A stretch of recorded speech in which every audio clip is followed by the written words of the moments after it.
Gilles Boeuf, quelques mots. Donc, Luc Guyot était agriculteur de 70 à 2010, exploitant en GAEC une ferme de 160 hectares laitières. C'est bien ça? Il a été président du Centre départemental des jeunes agriculteurs, président de la FEDSEA de la Vendée. Il a ensuite accédé à la présidence du CNJA avant d'être élu président de la FNSEA et président du comité des organisations professionnelles agricoles de l'Union européenne. Il a par ailleurs présidé la Chambre d'agriculture de la Vendée avant de devenir président de l'Assemblée permanente des chambres d'agriculture. De 2001 à 2011, il était vice-président du Conseil économique, social et environnemental donc de la France. En 2009, il a été élu à la présidence du Conseil de la FAO et renouvelé en juillet 2011. Il est inspecteur général de l'agriculture. Enfin, Luc Guyot est cofondateur et président honoraire de l'association Terrétique, destinée à sensibiliser le grand public en matière d'agriculture, d'alimentation et de gestion des ressources naturelles, autour de la question « Comment mangerons-nous demain ?» En juin 2011, il s'est engagé sur la question de la révision du programme européen d'aide aux plus démunis, alertant l'opinion publique sur la nécessité de parvenir rapidement à un accord afin d'assurer le financement européen des associations d'aide alimentaire. Fin 2011, il contribue à remettre en avant la question de l'alimentation des villes en interrogeant la validité des processus d'urbanisation actuellement en œuvre à travers le monde. Dans ce cadre, il dénonce des dynamiques d'urbanisation conduisant à la bidonvillisation des périphéries urbaines et à des conflits d'occupation des sols. Et il est auteur d'ouvrages, dont le dernier, Le défi paysan. Gilles Boeuf est professeur à l'université Pierre et Marie Curie, président du Muséum d'histoire naturelle, et il fera sa leçon inaugurale la semaine prochaine à la chaîne de développement durable de l'énergie et environnement et société du Collège de France. Il a travaillé pendant 20 ans pour l'Ifremer, alors basé à Brest. Il est ensuite devenu professeur à l'université Pierre et Marie Curie à Banyuls, où il poursuit encore une partie de ses activités d'enseignement et de recherche. Il a été directeur de l'Observatoire océanologique de Banyuls et de l'Observatoire des sciences de l'univers de l'Institut national des sciences de l'univers du CNRS. Il a effectué énormément de missions à l'étranger dans plus d'une quarantaine de pays. Gilles est spécialiste de physiologie environnementale et de biodiversité. Il s'est particulièrement intéressé aux mécanismes de développement, de la croissance et de l'adaptation chez les poissons. Il a beaucoup travaillé sur les bases biologiques de l'aquaculture et sur la biodiversité marine comme continentale. Il est l'auteur de centaines, je ne sais pas le chiffre exact, un peu plus de 400, centaines de publications nationales, internationales, chapitres de livres et communications. Il a été membre de très nombreux comités scientifiques, pour la plupart au CNRS. Il est aujourd'hui membre du Conseil scientifique du patrimoine naturel et de la biodiversité du MEDE, président du CIRAD, du Conseil scientifique du CIRAD, je dis des bêtises, membre du Conseil d'administration des aires marines protégées, et membre du Conseil d'administration d'Humanité et Biodiversité, membre du comité de perfectionnement du Centre des sciences de la mer de Monaco, président du Conseil scientifique d'Agropolis International à Montpellier et de la Réserve nationale de la forêt de Massane. Il est l'un des experts de l'IPBES dont il revient d'hier, avec une réunion en Turquie. Et enfin, ici, il est membre de la Commission française de l'UNESCO. Alors, l'exercice va être à ces deux intelligences de se répondre et d'essayer de répondre à ces tensions que l'on a entendues, qu'on avait déjà entendues hier, mais qu'on a encore réentendues ce matin. Jacques Weber disait que la bioéconomie est un passage de l'ère du feu à l'ère du vivant. Cela sous-entend de nombreuses tensions entre une économie à partir du vivant et une économie inscrite dans le vivant. Quelle est la réponse du scientifique? Quelle est la réponse de l'agriculteur? Quelles sont les pistes à creuser pour éviter ces conflits entre production de nourriture, production de molécules, production de matériaux, production d'énergie? Et au-delà de ça, ça a été dit aussi encore ce matin, comment remettre l'homme dans ces cycles et systèmes complexes du vivant sur le moyen, long et le très long terme. Voilà, c'est votre éclairage sur les tensions pendant plus d'une demi-heure que nous attendons. Et merci d'avoir accepté de le faire.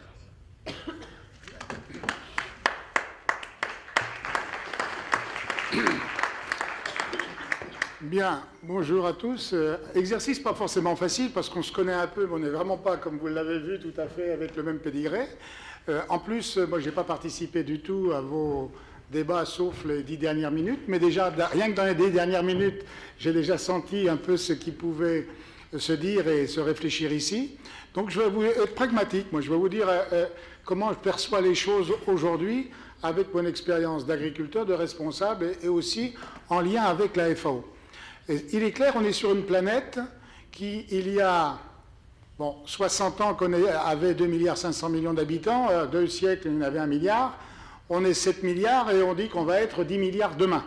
Alors on peut toujours dire, certains diront que l'homme n'est pas responsable de ce qui se passe, on a quand même du mal à le dire compte tenu de ces évolutions-là.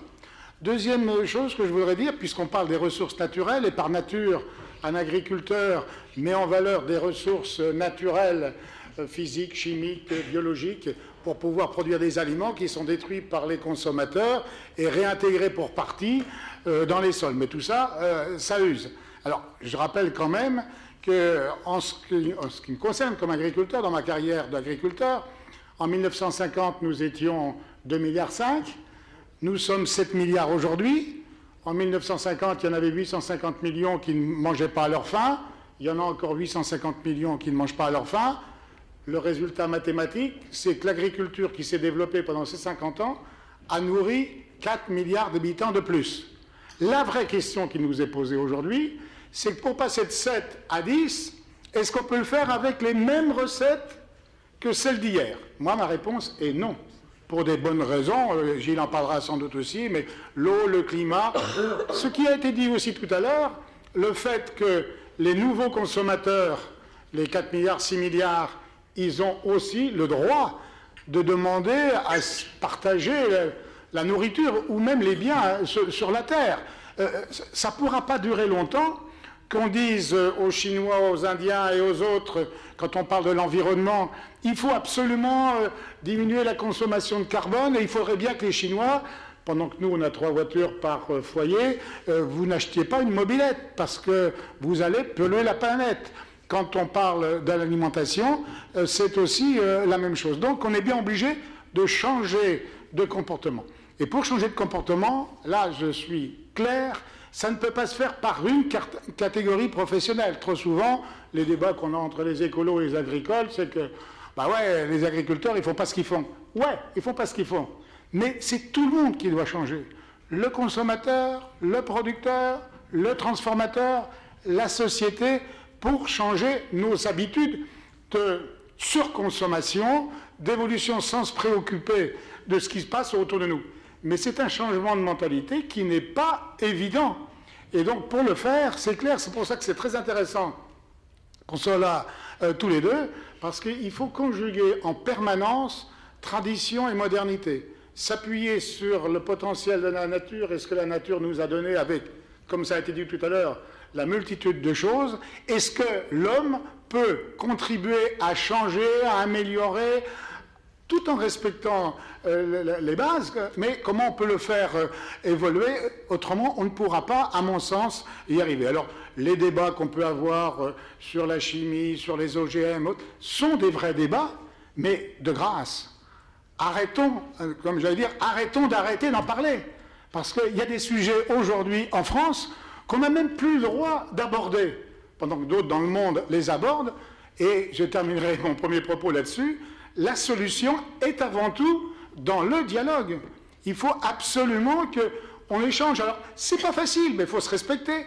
Et moi, je disais tout à l'heure à ceux qui m'ont accueilli, je me suis occupé dans le cadre de Terre Éthique d'une association pour faire de la communication. Et aujourd'hui, en revenant de Rome, je suis en train de relancer une association qui s'appelle Alliance contre la faim et la malnutrition France, qui doit réunir depuis les entreprises privées jusqu'à la plus petite organisation non gouvernementale avec les centres de formation ou de recherche pour que sur la plateforme on dise comment on fait pour faire changer les mentalités, comment on fait pour sensibiliser les populations sur ces changements. Mon slogan, c'est comment on fait pour maintenir la pression médiatique et de communication quand la télévision n'en parle plus. Parce que les Philippines, vous savez, ça continue encore leur problème. Mais on n'en parle plus. Quand les enfants meurent de faim en Éthiopie, on les fait voir à la télévision, le lendemain on n'en parle plus, mais tous les 6 secondes, il y a encore un enfant qui meurt de faim. Donc voilà un peu la première démarche que je pouvais vous dire en commençant. Merci. Alors moi, pour réagir sur ce que j'ai entendu, ça marche pas, ça marche pas. Rouge, voilà, ça y est, c'est rouge. En rebondissant sur ce que j'ai entendu ce matin, bon, d'abord, c'est pas une question de pédigré, moi, c'est une question de bon sens. Je pense que si tous, avec du bon sens, on reprend toutes les questions qu'on a évoquées depuis ce matin et depuis hier matin, déjà, ça permettra d'avancer correctement ensemble. Moi, je suis quelqu'un qui est viscéralement un anti-extrémiste de tout poil. Hein, je l'ai souvent dit, je l'ai écrit, et je me bats contre tout ça, parce que de toute façon, l'extrémisme n'a jamais mené à rien. Alors après, il faut voir effectivement comment peut-on s'entendre. Sur bioéconomie, monde agricole, hein, puisque c'est un peu les débats de ce matin, les humains ont existé sans agriculture.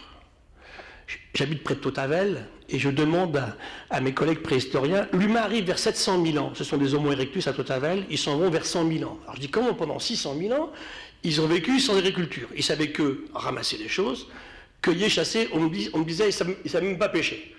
Ben, la réponse est très simple, ils sont 30. 30 au maximum à chaque fois. Ce qui veut dire que humanité égale agriculture. L'humain, non, l'humain peut se débrouiller sans.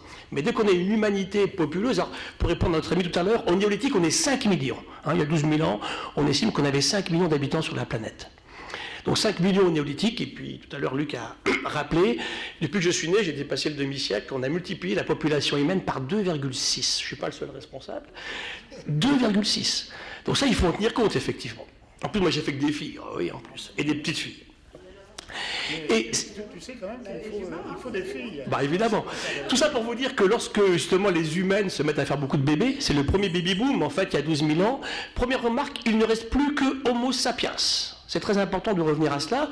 Vous savez que les grandes découvertes de la fin 20e ont montré qu'il y a eu plusieurs espèces d'humains qui ont vécu en même temps. Sur le seul site espagnol de Burgos d'Atapuerca, on pense qu'il y a eu 5 ou 6 espèces d'humains sur 2 millions d'années. Mais au moment où justement nos préoccupations là, nous intéressent aujourd'hui, il n'y a qu'une espèce qui reste, qui en plus le culot de Sapiens sapiens, il fallait quand même le faire. Hein, ça. Je trouve que lorsque Carl von Linné décrit Homo sapiens en 1750, alors qu'on a appelé des espèces Atrox, Ferox, Horribilis, Horridus, bon, ça s'appelle Sapiens. Quand j'ouvre mon journal le matin et que je regarde les relations entre les humains, entre eux d'abord, les humains et les humaines aussi, il faudra regarder, et entre les humains et les non-humains, je trouve qu'il fallait du culot. Donc on a intérêt à devenir Sapiens, on revient à ce bon sens que j'évoquais tout à l'heure au cours de ce siècle. Alors, humanité et agriculture, c'est très important. Tout à l'heure, quelqu'un a dit, c'est le monsieur de Pronatura, la biologie c'est compliqué, oui. La première cyanobactérie qui se clive, qui fait une scissiparité, qui donne 2 filles exactement la copie de la maman, il y a 3,45 milliards d'années, oui, c'est compliqué. C'est pas une raison pour ne pas essayer de rentrer dedans. Tout à l'heure, on a parlé du cerveau. Le cerveau est totalement biologique. Moi, je crois beaucoup dans le progrès futur, scientifique, intellectuel, dans la découverte sur les neurosciences. On va découvrir des choses tout à fait extraordinaires. Mais un cerveau humain, simplement, pour redevenir très humble, c'est 80% de flotte, un cerveau humain. Si là on communique depuis quelque temps tout à l'heure, 80% d'eau. Un bébé humain à la naissance, c'est les 3/4 d'eau. Toutes les cellules vivantes sont faites d'eau. Alors ça, je pense que c'est quand même un débat extrêmement intéressant. Qu'il faut garder dans le coin de sa tête quand on réfléchit un petit peu à tout ça. Alors se mettre d'accord entre les gens qui croient que tout est simple et que tout est compliqué, bah évidemment, c'est toujours comme ça en biologie, on est toujours entre les deux.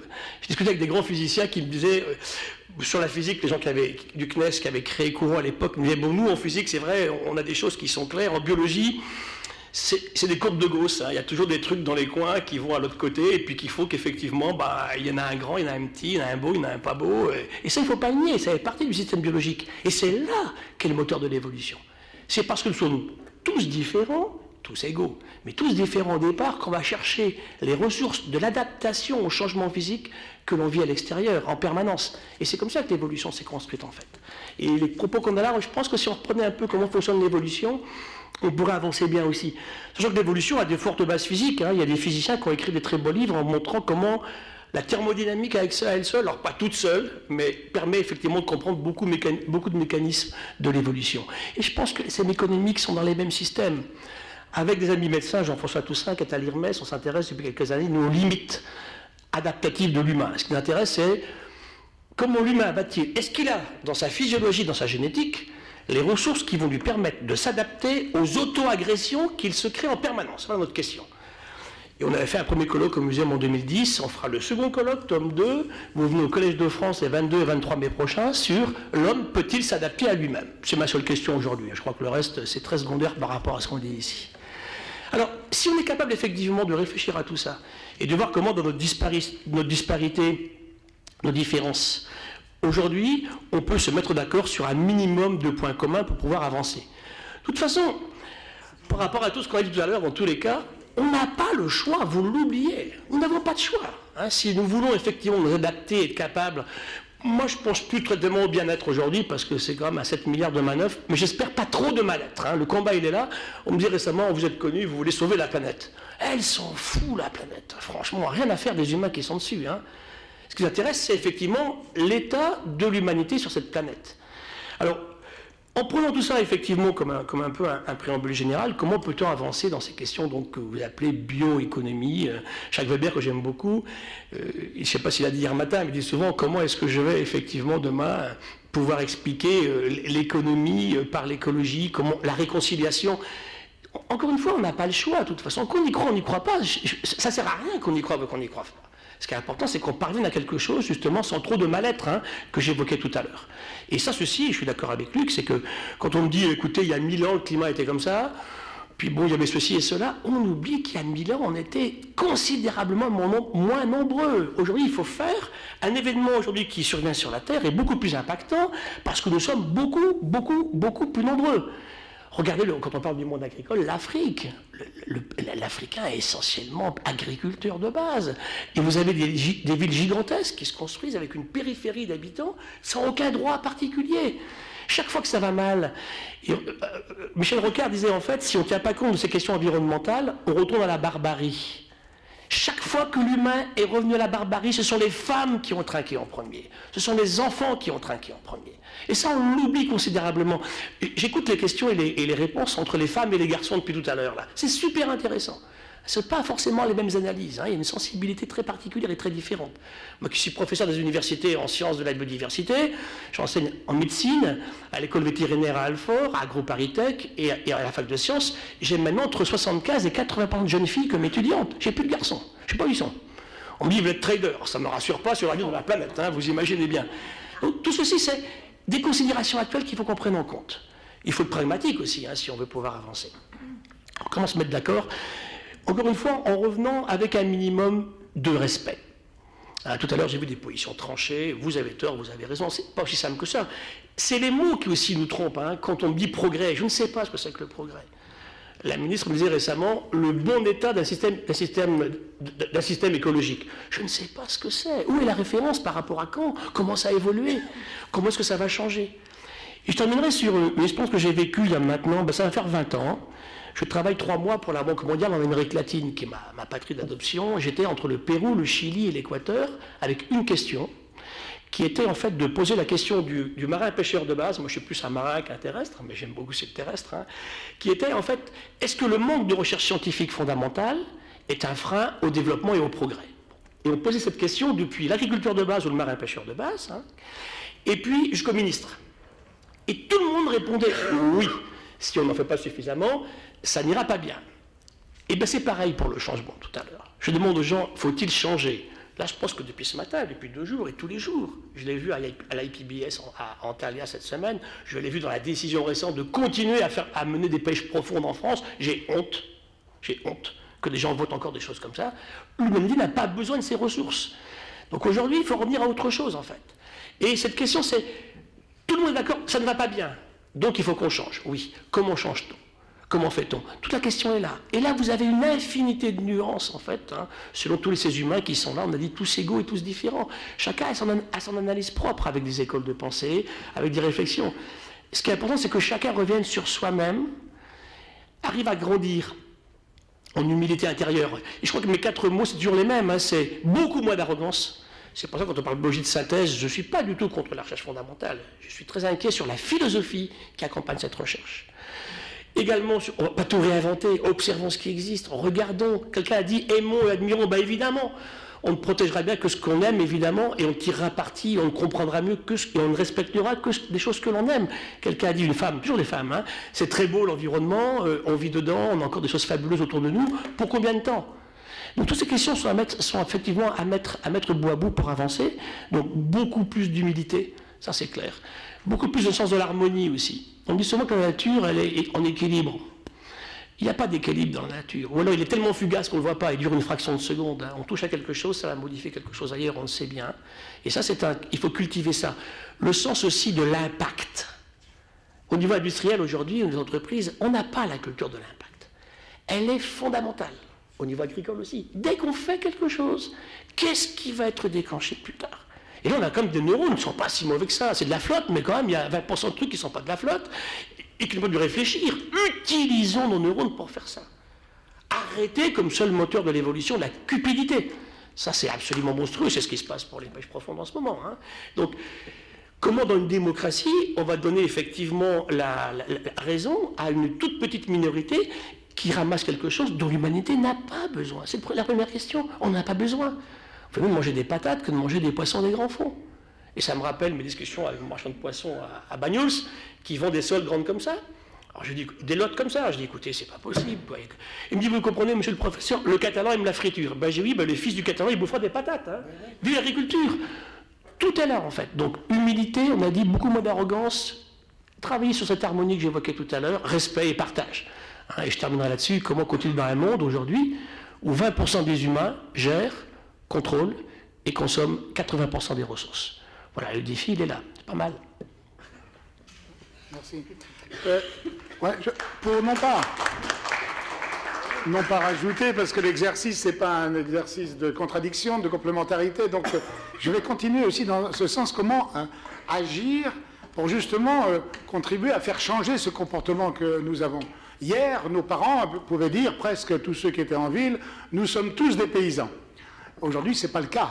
Aujourd'hui, il y a beaucoup de gens qui n'ont pas vécu dans le pays, mais tous aspirent à un peu de nature. C'est-à-dire que le danger que nous avons pour demain, c'est une société mondiale, hein, complètement urbanisée, avec des connexions sur le terrain, dans la campagne, mais des connexions temporaires et pas forcément des connexions de vie. Et c'est là que se fait souvent le conflit entre ceux qui doivent vivre et travailler dans le pays et ceux qui viennent pour passer des vacances ou simplement pour autre chose. Et ça, c'est un des enjeux pour la société de demain qui s'accélère, c'est celui de l'urbanisation. On a passé le cap des 50%, on estime qu'en 2030, on va être 70%. Alors, il y a plein de questions derrière tout ça, il y a plein de conséquences, les conséquences humaines, les conséquences des déchets, les conséquences de l'eau, les relations sociales. Mais une chose qu'on oublie, c'est la conséquence qu'on a détruit sans se rendre compte toutes les circonférences vertes des différentes villes. Les grandes villes dans le monde, elles sont bâties en majorité sur des deltas. Et puis, siècle après siècle, la matière organique produite par la vie a été distribuée sur les terres dans les kilomètres qui ont entouré les villes.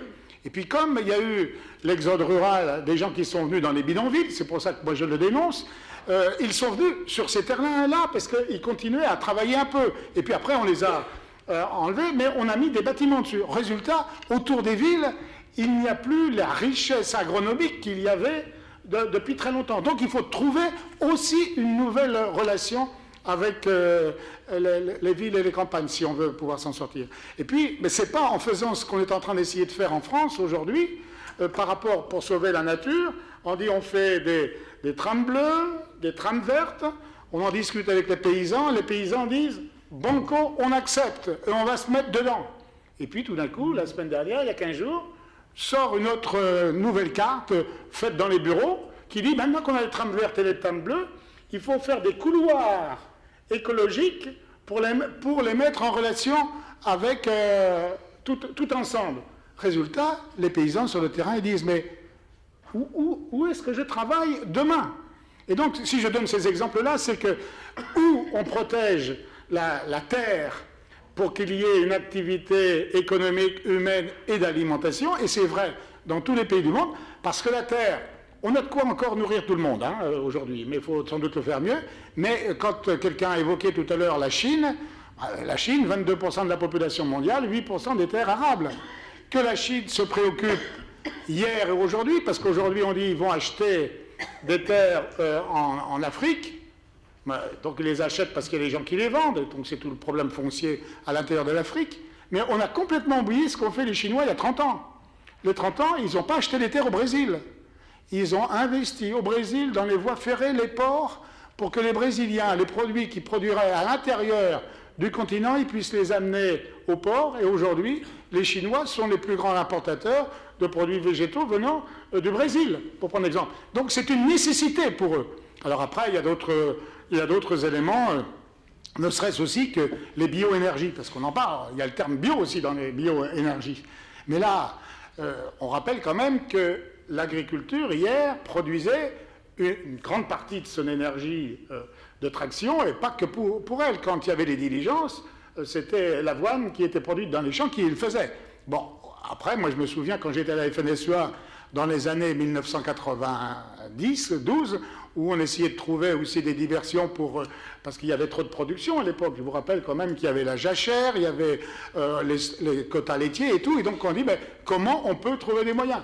Et à l'époque, on a parlé des biocarburants.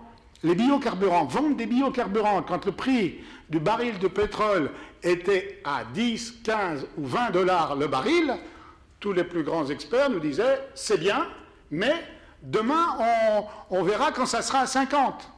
Je vous rappelle quand même que le baril, il est monté jusqu'à 147.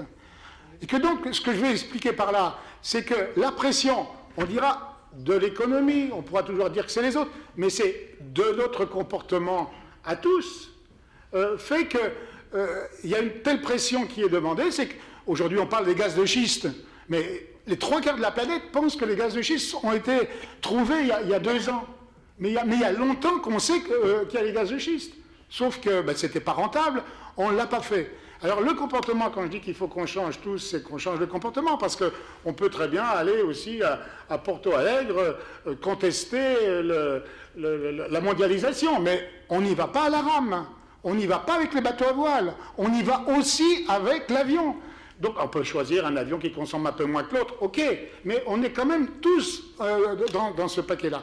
Et puis, ce qui est quand même le plus inquiétant, me semble-t-il, aujourd'hui, c'est que c'est 4 milliards, 5 milliards, 6 milliards d'habitants sur la planète qui aspirent, comme ça a été dit tout à l'heure, à avoir les mêmes conditions de vie que nous.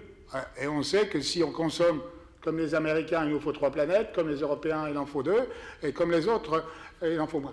Alors, moi, je pense qu'on est obligé de trouver rapidement les moyens d'appréhender, de maîtriser tout cela. Parce que ce que moi j'ai bien perçu quand j'étais à la FAO pendant 4 ans, mais j'ai vu la différence de comportement et de poids politique et stratégique des pays dans le monde. Il y a 15 ans, vous aviez les pays riches et les pays pauvres. Les pays riches donnaient un peu de monnaie aux pays pauvres, ils cassaient leur marché, tout, c'est tout.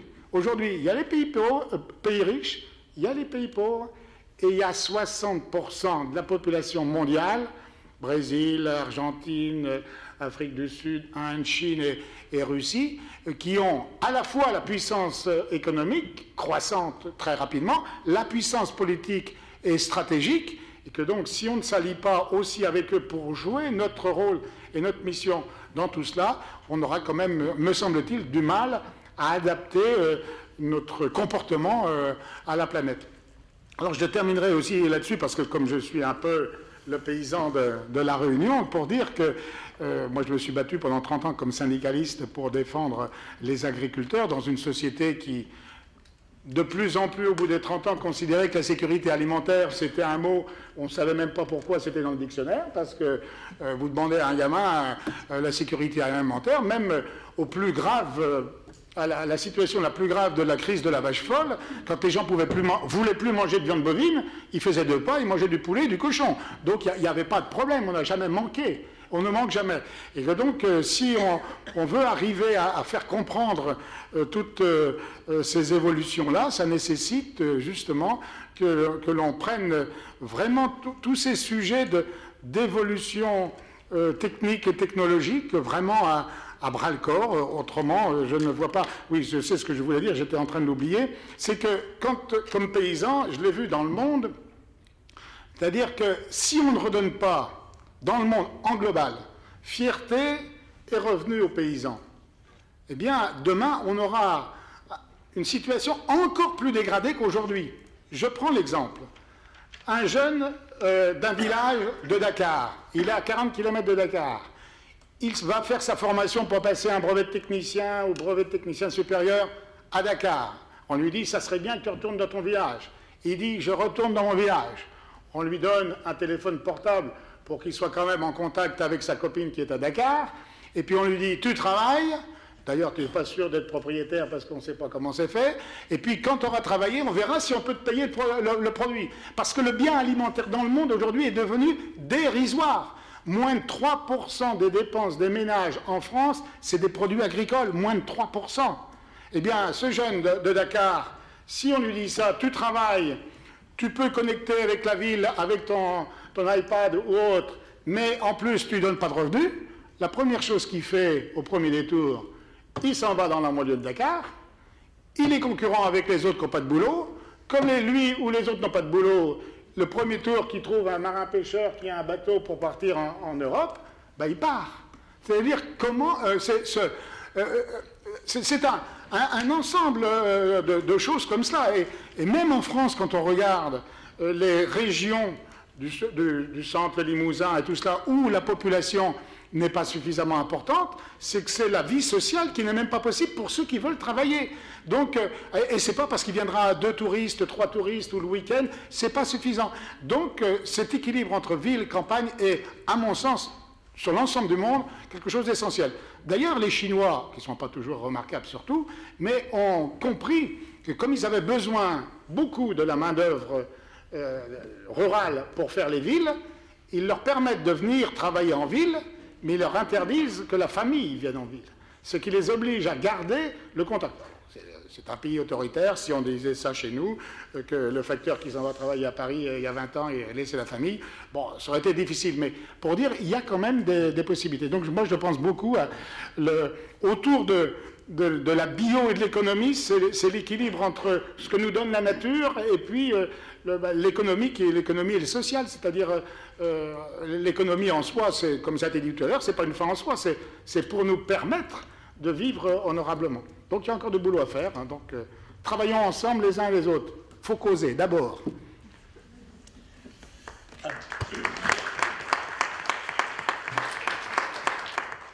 Quelques réactions là-dessus. D'abord, Luc le sait depuis le début, j'ai le même discours, redonner de la dignité aux paysans, c'est fondamental. Hein, tout à l'heure, je vous disais, il n'y a pas d'humanité sans agriculture, donc ça c'est clair aussi, que c'est un point très important. Je les connais, je rencontre, hein, moi j'habite, ma maison est entourée par les vignes, c'est des paysans spéciaux, les viticulteurs, hein, c'est en particulier, mais on discute en permanence avec eux, c'est très important. Il y a une chose aussi, tout à l'heure, tu as parlé de nature. Il y a des papiers sortis en 2009 dans The Lancet. The Lancet, ce n'est pas une revue écolo, hein, c'est la revue médicale ou le New England of Medicine, où ils ont fait une étude en Angleterre sur 40 000 personnes. C'est un gros travail fondamental. Ils ont regardé simplement comment votre vie changeait sur les 10-15 dernières années de votre vie en fonction du fait que vous aviez ou non accès à un grand parc au sein d'une grande ville. C'est spectaculaire. L'humain a un besoin de nature. C'est très difficile à quantifier. Hein. Ce matin, on disait, moi je le dis toujours aussi, mesurer la biodiversité, c'est tellement compliqué, c'est bien plus compliqué encore qu'une cellule, et bien que de toute façon, on n'a pas un seul critère qui nous permet effectivement de dire, voilà, il y en a beaucoup, il n'y en a pas beaucoup. C'est pareil, on sent ce besoin ténu d'humain pour la nature, pour tous les systèmes, et c'est ressorti un petit peu après le millénium en 2005, dans les services rendus par les écosystèmes, où on voyait que les aspects aussi qui étaient éthiques, religieux ou diversement classés étaient intéressants. C'est un point important. Regardons nos pratiques. Quand je reviens au niveau agricole, je n'excuse pas tout, bien entendu. Aujourd'hui, moi, qui travaille avec des paysans au CIRAD, je préside le conseil scientifique du CIRAD. On est beaucoup en Afrique. Et vous avez des paradoxes inouïs, abominables, du style. Il n'a jamais aussi plu, ils n'ont jamais eu autant d'inondations. Qu'est-ce qu'on a fait des sols africains? hein, en voulant importer clé en main des systèmes qu'on utilisait en Europe, dans des régions où on n'était pas fait pour ça, sans du tout, bien sûr, regarder les impacts sociaux que ceci déclenchait. Donc là, il y a effectivement une grande responsabilité aussi. Alors ensuite, il y a des questions qui sont très intéressantes sur artificialisation. Moi, j'étais à la conférence environnementale, pas celle de cette année, celle de l'année précédente, où le Premier ministre avait dit on garantit zéro artificialisation des sols. Et il me dit, de toute façon, même si on en faisait un tout petit peu, ça ne serait pas au détriment des terres agricoles. Je veux bien.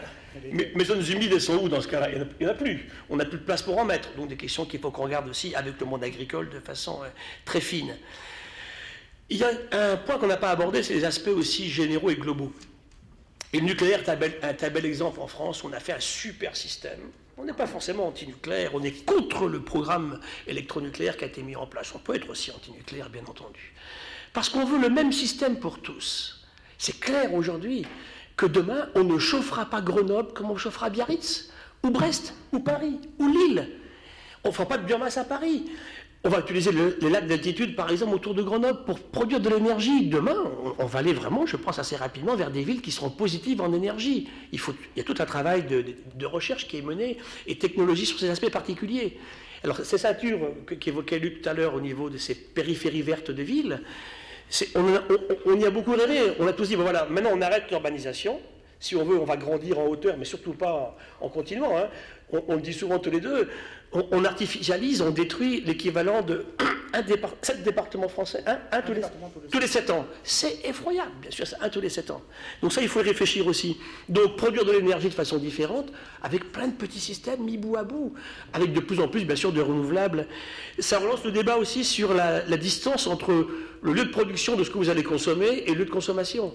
Il y a un vrai travail à faire. Et là, le nucléaire, à tous les niveaux, hein, le producteur, le transformateur, le consommateur, tout. Et moi, qui est au monde de la pêche, quand je vais à Port-Vendre pour revenir chez moi, on débarque l'aliment dont on paye 3 € au pêcheur, et elle est 20 € à 50 mètres du lieu de débarquement du bateau de pêche. Ça me fait m'interroger quand même sur l'efficacité des systèmes, bien sûr. Et je suppose que c'est pareil aussi pour l'aspect dérisoire des prix agricoles que tu évoquais tout à l'heure sur le lait ou sur des denrées de première nécessité. En fait, il faut s'arrêter et réfléchir un peu. Regardez, il y a 4 siècles, quand ça commençait à aller vraiment mal en Europe, il y avait les grandes épidémies de peste noire, il y avait également, bien sûr, des graves problèmes économiques. Qu'est-ce qu'on a fait? On est parti à un coup éthique et moral monstrueux, mettre en esclavage l'Amérique latine, l'Afrique et l'Asie du Sud-Est. Eh bien, on ne peut plus faire ça aujourd'hui. On ne peut pas. C'est fini, il n'y a pas la place. Tout à l'heure, on a parlé d'empreinte écologique, on a dit il nous faut, on vit au-dessus de nos moyens, c'est clair, hein, 2 planètes, 3 planètes. Alors, comment, effectivement, acceptons de changer? La question, elle est là. Hein. Et je crois, moi, très, très fort, il y a 4 aspects généraux, si vous voulez. Je pense qu'il nous faut des bases scientifiques. Et là, je dénonce très clairement le fait qu'aux conférences environnementales, aux 2 qu'on a eues, les scientifiques ont été exclus. Moi, j'étais là vraiment par hasard, parce qu'on m'aime bien, je te raconte des belles histoires, donc Gilles Boeuf, on l'invite, mais c'est même pas un scientifique, c'est un type qui raconte des histoires. Hein. Il n'y avait pas de scientifique. Or, quand on parle de changement climatique et quand on parle aussi, bien sûr, d'impacts divers et variés, y compris ces aspects agronomiques qu'on évoque ce matin, heureusement qu'il y a quand même des travaux scientifiques qui sont faits. Le scientifique n'a pas à prendre les décisions, chacun son métier. On est là pour apporter des éléments de réflexion, situer des probabilités de réalisation de choses ou de choses qui ne vont pas se produire dans des choses générales. Le principe de précaution qu'on attaquait récemment en disant « ouais, vous comprenez, il grève la capacité de la France à faire de la recherche fondamentale parce qu'on le met trop en avant ». Non, c'est l'usage que les juges en font. Simplement, qu'est-ce qu'il dit? Il dit « écoutez, si on ne connaît pas, on travaille plus pour mieux connaître et pour mieux être capable justement d'appréhender ce qu'on fera dans le futur ». Ça, c'est très important. Je crois aussi, moi, tout à l'heure, Luc l'a dit d'ailleurs, travaillons ensemble. Moi, je ne crois pas à la gestion de la pêche sans les pêcheurs, ou du monde agricole sans les agriculteurs. Ça n'a pas de sens. Il y en a certains, j'exclus. Parce que, bon, encore une fois, viscéralement anti-extrémiste et contre la cupidité, je ne discute pas. Mais contre les gens qui ont du bon sens et qui veulent travailler ensemble, bien sûr qu'on peut faire des choses. C'est pour ça que je pense que la trilogie, en fait, du chercheur fondamental qui fait sa recherche en toute liberté. Je ne suis pas pour un monde où la recherche serait dirigée par les applications éventuelles qu'on va tirer. Je suis très ami avec Albert Ferk, prix Nobel de physique, ou Serge Haroche, qui est au collège, qui me disent tous les deux, mais quand on est notre prix Nobel de physique, on travaille sur des choses qui... On n'avait aucun dessein particulièrement d'appliquer ça à quelque chose. Hein, le magnéto-gigantisme géant d'Albert Ferk avec sa spintronique en 88 dans un papier, 25 ans après, on booste par 2000 les mémoires d'ordinateur. C'est ça, en fait, cette liberté que j'évoque tout à l'heure. L'ingénieur, qui est très important, puisqu'il va permettre justement de faire la technologie qui sortira de ces recherches fondamentales, et l'entreprise. Hein, on l'oublie un petit peu trop aussi, parce que on peut rêver à tout ce qu'on veut, c'est pas un pays avec 2000 milliards d'euros de dette qui va créer des emplois. Hein. C'est ça qu'on arrête de le croire. J'étais en Martinique il y a quelques temps, où il me disait que 62% des jeunes de moins de 31 ans sont au chômage. Et c'est l'État qui va résoudre ces problèmes particuliers? Non, c'est au monde de la créativité, l'entreprise en fait partie. Je pense que cette trilogie entre la recherche fondamentale qu'on laisse travailler, la partie engineering que l'on fait derrière et l'entreprise, qui traduit ceci bien sûr en réalisation particulière. Alors après, toute une éthique à discuter, hein, parce que ça revient aux 4 questions, je termine là-dessus. Il nous faut effectivement des connaissances scientifiques qui soient augmentées. Il faut en économie arrêter de la mener de la façon dont on l'a menée jusqu'à aujourd'hui, en disant voilà, on va surexploiter les écosystèmes ou les détruire et faire de l'argent là-dessus. Ça, c'est pas possible, puisqu'on a dit que dans un monde fini, on ne peut pas continuer à travailler comme ça. Un aspect éthique, je pense qu'on a le droit d'y penser aussi quand même, hein, parce qu'on oublie pourquoi est-ce que, bon, moi j'ai eu le droit à la girafe réticulée et puis à l'éléphant d'Afrique et que mes petits-enfants n'y auront pas droit, c'est une vraie question. Et puis enfin social. Chaque fois qu'on touche à quelque chose, on a un impact social, on l'oublie beaucoup trop aussi. Hein. Alors comment est-ce qu'on met tout ça en musique? Je pense avec beaucoup de bonne volonté, de respect de l'autre et de travail en commun. Hein. Voilà, je ne veux pas tirer de conclusion, mais je veux simplement dire, comme tu as dit, qu'on était composé d'eau, et que pour travailler, il faut aussi se nourrir, et pour pouvoir réfléchir et travailler en commun, il faut aussi se nourrir. Moi, je vous invite à déjeuner.